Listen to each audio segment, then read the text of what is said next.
ഇപ്പോഴും കാലിലെ വേദന പോയിട്ടില്ല. മല കയറാൻ പോയതാ. അതിനെക്കുറിച്ചൊന്നും പറയണ്ട. അതാ നല്ലത്.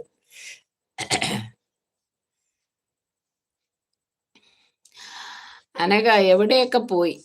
എങ്ങും പോയില്ല. അവിടെ ഈ വെള്ളറ അവിടെ കുരിശുമലയുണ്ട്. കുരിശുമല. ഞാൻ എൻ്റെ ജീവിതത്തിൽ ആദ്യമായിട്ടാ പോകുന്നത്. ഞാൻ അറിയുന്നതും അങ്ങനെ.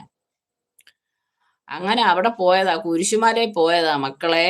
ആളുകൾ ഇഷ്ടംപോലെ ഇത്രയും എന്തോരം ജനങ്ങളാ അവിടെ വന്ന് മറിയുന്നേന്നറിയാമോ? മല കേറി തിരിച്ചിറങ്ങാൻ പാടായിപ്പോയി.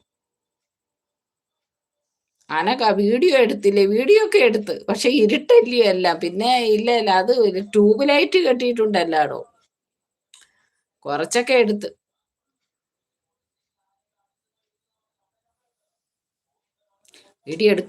വീഡിയോ കൊണ്ട് എടുക്കാന്ന് വിചാരിച്ചൊക്കെയാ പോയത്. പക്ഷെ അവിടെ വേറെ പള്ളിയൊക്കെ ഉണ്ടായിരുന്നു. പക്ഷെ എനിക്ക് തിരിച്ച് മല ഇറങ്ങി വന്നു കഴിഞ്ഞാൽ പിന്നെ എൻ്റെ കാലിന് ഒട്ടും ബലമില്ലാതെ പോയി. തിരിച്ചെനിക്ക് അവിടുന്ന് ഇറങ്ങി പകുതി ദൂരം വന്നു. പകുതി വന്നപ്പോഴത്തേക്ക് എനിക്ക് നടക്കാൻ പറ്റാതായി. പിന്നെ വല്ലചാതി എന്നിട്ട് പിന്നെ പള്ളിയിലൊന്നും എനിക്ക് എൻ്റെ കാലങ്ങ് നിലത്ത് ചവിട്ടി നിൽക്കാൻ എനിക്ക് പറ്റത്തില്ലായിരുന്നു. എന്നെ അങ്ങ് വിറയ്ക്കുമായിരുന്നു കാല്. എന്താണെന്ന് അറിയാൻ വയ്യായിരുന്നു. ശക്തിയില്ലാതെ പോയി. പിന്നെ ഞാൻ എങ്ങും പോയില്ല.